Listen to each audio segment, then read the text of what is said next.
આજ રોજ પ્રદેશની ગાઈડલાઈન મુજબ વોટ છોડ ગાડી છોડના પ્રોગ્રામને લીધે ગામે ગામ બૂથ દીઠ 100 માણસની સહી લઈ અમારે પ્રદેશ સમિતિ અને દિલ્હી સુધી મોકલવાની હોય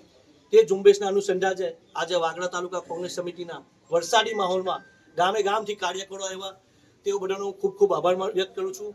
અને આજે વાગડા તાલુકામાં ગામે ગામથી આમ આદમી પાર્ટી છોડી કોંગ્રેસમાં જોઈન્ટ થવા આવેલા દરેક જાવેદભાઈ મુનશી તથા ગામે ગામ જુનેદ મુલેર સારણ દરેક ગામથી જે આમ આદમી પાર્ટી છોડીને કોંગ્રેસમાં જોઈન્ટ થયા તેઓનું કોંગ્રેસ પરિવારમાં સ્વાગત કરું છું। અને આજ રોજ મીડિયા તબક્કે હું તમને કહેવા માંગીશ કે જે પણ લોકો આજે નવા કોંગ્રેસમાં જોઈન્ટ થયા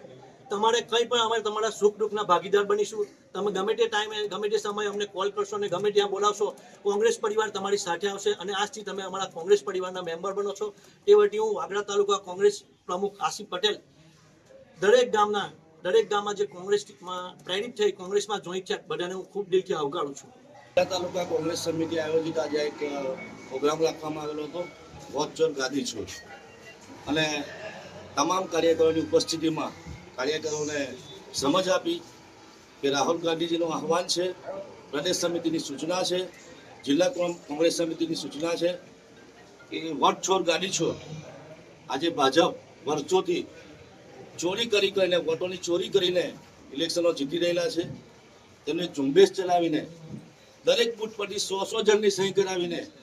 અમારે પ્રદેશ સમિતિને સુપ્રત કરવાની છે અને જવાબદારી અમારા વાગડા તાલુકાના કોંગ્રેસ સમિતિના પ્રમુખને આજે સોંપવામાં આવેલી છે। અને આના પહેલાં પણ ગામના 11 મેઇન આગેવાનોની યાદી તૈયાર કરીને આપણે જિલ્લા કોંગ્રેસ સમિતિને પહોંચાડી પ્રદેશ સમિતિને પહોંચાડવાની હતી એ યાદી તૈયાર થઈ ગઈ છે। અને આજે નવું વોટ છોડ ગાડી છોડનો પ્રોગ્રામ કરી અને કાર્યકરોને સૂચના આપી આગેવાનોને સૂચના આપી અને કામે લગાડેલા છે। સાથે સાથે મહત્વની આજે એક વાત કરું તો આમ આદમી પાર્ટીની અંદર જે સક્રિય જાવેદભાઈ મુનશી અમારા આજે એમની પૂરી ટીમ સાથે લગભગ 70-75 લોકોની સાથે અને વરસાદી માહોલમાં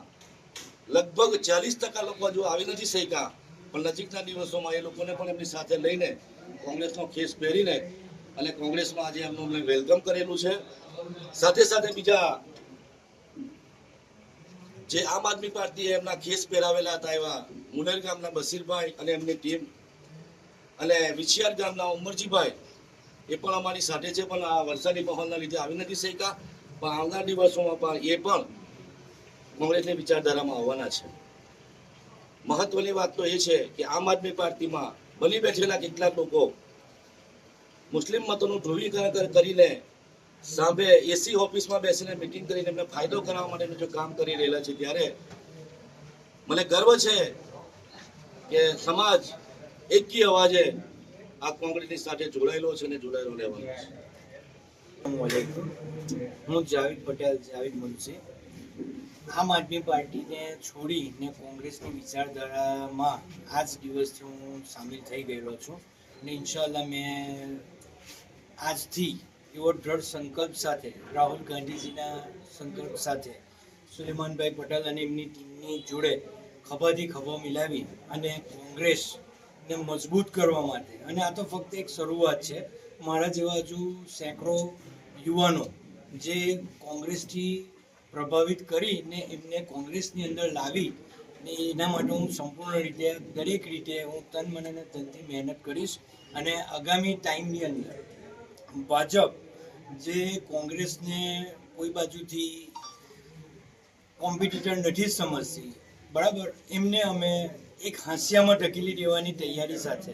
ઇન્શાઅલ્લાહ એટલી મહેનત કરીશું કે કોંગ્રેસ એ દરેક જગ્યા પર આગામી ઇલેક્શનમાં હોય કે દરેક ક્ષેત્રની અંદર દરેક મુદ્દાઓને ઉજાગર અમે લોકો કરીશું અને એના માટે અમે અને અમારી આમ આદમી પાર્ટી ટીમના જે કંઈ સદસ્યો લોકો આજે અમારી સાથે કોંગ્રેસમાં ભેગા થયેલા છે હવે અમે ખભાથી ખભા મિલાવી અને કોંગ્રેસની રાહ પર એકદમથી આગળ વધીશું। જય હિન્દ જય ભારત। ખરેખર